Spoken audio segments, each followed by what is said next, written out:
எல்லாருக்கும் வணக்கம். பார்த்தீங்கன்னா நம்ம கொள்ளு ஸ்நாக்ஸ் செய்கிறதுக்கு ஒரு 6 மணி நேரம் ஊற வச்சுருக்குறேங்க. இதை நல்லா தண்ணி கழுவிட்டு நிழலில் உணர்த்தி நல்லா ஈரத்தையெல்லாம் எடுத்துட்டு அதுக்கப்புறம் வறுக்கலாங்க. வறுத்து சாப்பிட்டா அவ்வளோ டேஸ்ட்டாக இருக்கும். எப்படின்னு பார்க்கலாம் வாங்க. இந்த மாதிரி போட்டு நல்லா எண்ணெய் விடக்கூடாதுங்க.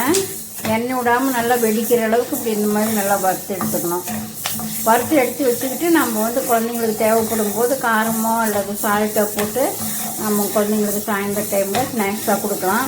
இந்த மாதிரி செஞ்சு பாருங்கள். செஞ்சு பார்த்துட்டு எங்களுடைய சேனலுக்கு சப்ஸ்கிரைப் பண்ணுங்கள், பெல் பட்டன் அழுத்துங்க, அப்படி லைக் பண்ணுங்கள், ஷேர் பண்ணுங்கள்.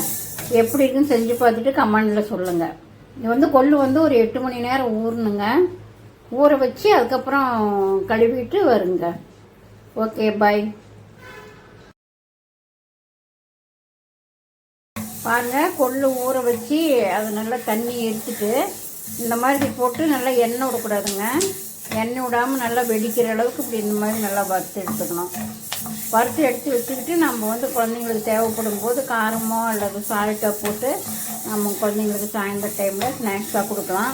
இந்த மாதிரி செஞ்சு பாருங்கள். செஞ்சு பார்த்துட்டு எங்களுடைய சேனலுக்கு சப்ஸ்கிரைப் பண்ணுங்கள், பெல் பட்டன் அழுத்துங்க, அப்படி லைக் பண்ணுங்கள், ஷேர் பண்ணுங்கள்.